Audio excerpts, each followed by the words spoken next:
आगे जो रिवायत है ओरल सेक्स के बारे में, उसके बारे में मुफ्ती मोहम्मद इब्न आदम साहब ने पहले तो उसके डिटेल्स लिखे, उसका डेफिनेशन लिखा है। As far as oral sex is concern there are two aspects to the issue, one being the moral aspect and the other the actual ruling recording it in Islamic law, meaning to state whether it is haram, makruh और permissible। सबसे पहले तो हमको ये समझना ज़रूरी है कि इस्लामिक नुक्ते नज़र से ये अमल मकरूह है, हराम है या फिर जायज़ है। मुफ्ती साहब ने आगे लिखा, with regards to the first aspect, there is no doubt that the act of oral sex in its full meaning is a totally shameful act। यानी बहुत ही ज़्यादा शर्म व हया वाली बात है और बहुत ही ज़्यादा घिनौना ये अमल है। The mouth which is used to recite the dhikr of Allah, send salutations on the blessed messenger of Allah, the Holy Quran and other things cannot be used for filthy and dirty things such as oral sex, especially if it includes the filth entering the mouth। अभी देखो मुफ्ती साहब ने क्या लिखा, अल्लाह ने मुंह काय के लिए दिया, कुरान पढ़ने के लिए, जिक्र करने के लिए, अल्लाह को याद करने के लिए। अब वो इतनी पाक चीज़ को अगर आदमी कोई गंदा अमल उसके ज़रिए से करे तो पहले तो ये खुद ही जो है गैर मुनासिब अमल है। अब उसके बाद में हज़रत ने जो लिखा है, उन्होंने लिखा है, this is more or less what the scholars of the India and Pakistan mention in their फतावा books and according to this humble servant this is the aspect moral they are referring to. यानी India और पाकिस्तान के जो बड़े बड़े मुफ्ती हैं, बड़े बड़े उलामा हैं, उन्होंने इसके ऊपर क्या लिखा है मैं आपको वही बताऊंगा। ऐसा मुफ्ती मोहम्मद इब्न आदम साहब बोल रहे हैं। आगे उन्होंने लिखा है, as far as the second aspect is concerned which is the शरिया ruling on oral sex, this actually depends on what you really mean by oral sex. The term oral sex covers a wide range of activities from just kissing the private parts to the actual swallowing of filth. If oral sex means to insert the penis in the wife's mouth to the extent that she takes in the filth, whether this filth is semen, money or ejaculatory fluid mazi, or the man takes the filth of the woman in his mouth, then this is not permissible.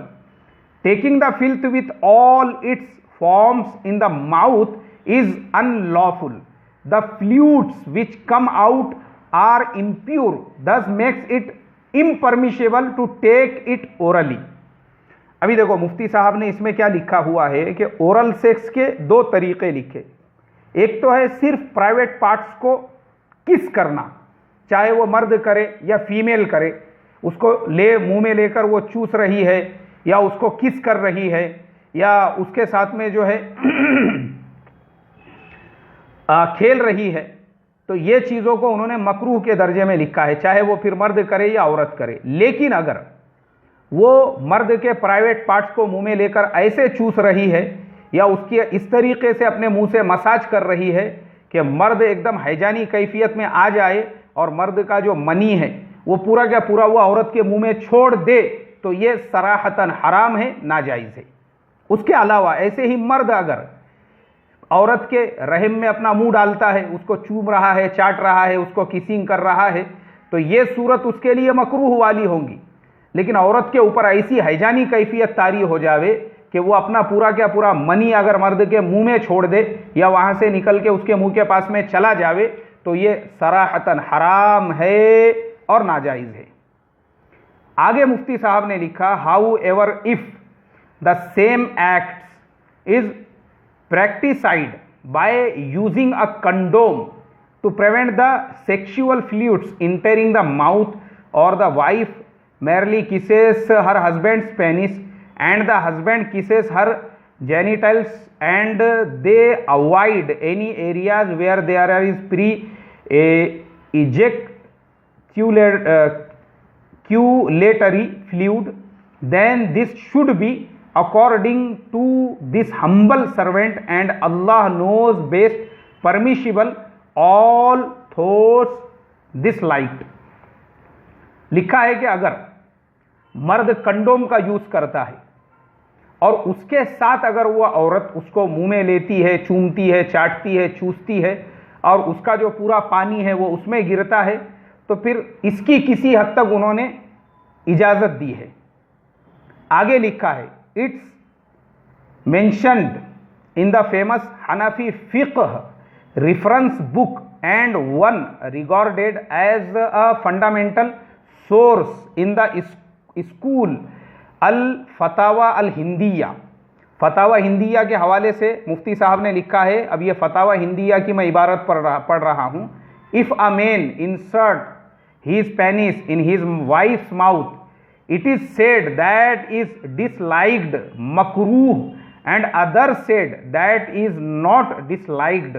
अल फतावा हिंदिया जिल्द number 5 and page number 372, जिल्द number 5 and page number 372, मतलब जिल्द number 5 और सफ़ा number 372 फतावा हिंदिया में दो कौल इसके बारे में लिखे हैं। बाज़ उलमा के नज़दीक किसिंग को, जो ओरल सेक्स की खाली किसिंग है, उसको उन लोगों ने हलाल लिखा है, और अगर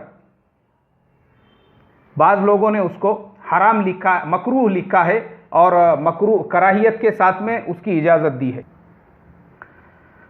अब आगे जो मुफ्ती मोहम्मद इब्न आदम साहब ने जो लिखा है, मैं चाहता हूँ वो पूरी इबारत ही उनकी पढ़ लूँ। This clear test from one of the major Hanafi books indicates that the scholars differed on the issue of inserting the penis into the wife's mouth. According to some, it was disliked, with other totally permitted it, but it should be remembered that this is in the case when no sexual fluids enter the spouse's mouth, as mentioned in detail. Practice to be disliked even in the situation where one does not orally take the filth. This is what I have on this particular subject. I thought that there was a genuine need to shed some light on it from an Islamic perspective. I hope I have been able to clear the queries people have had on this topic, and Allah knows best। मुफ्ती Mohammad Ibne Adam, Darul Ifta, Leicester, United Kingdom. मुफ्ती साहब ने आखिरी में उसी मसले को और वाज़ेह किया। बोले देखो भाई, साफ बात है, बाज़ उलमा आपको इजाज़त दे रहे हैं, उनके नज़दीक मकरूह भी नहीं है, तो आप किसिंग की हद तक दोनों भी कर सकते हैं, लेकिन बाज़ उसको मकरूह कह रहे हैं, और हराम उस सूरत में होगा कि चाहे मर्द हो या औरत, उनकी मनी अपने पार्टनर के जो है वो मुंह में नहीं जाना चाहिए। ये सूरत में तो सराहतन वो हराम हो जाएगा, नाजायज़ हो जाएगा, इसलिए इससे बचना चाहिए। बाकी किसिंग की हद तक उन्होंने लिखा है कि आपके लिए परमिशेबल है, आप एहतियातन उस तरीक़े से इस अमल को कर सकते हैं। अब रहा वो जिन्होंने मसला पूछे थे, वो रह गया वैसा ही। तो देखो, अभी मैंने ये पूरे डिटेल्स आपको अंग्रेज़ी हवाले के साथ में बताया हूँ।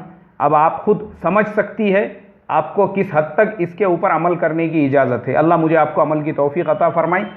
आखिरी में एक ऐलान, बहुत सारे लोग जो सवालात पूछते हैं उनसे मैं बड़े अदब से दरख्वास्त करता हूँ, वो मुझे मेल करे।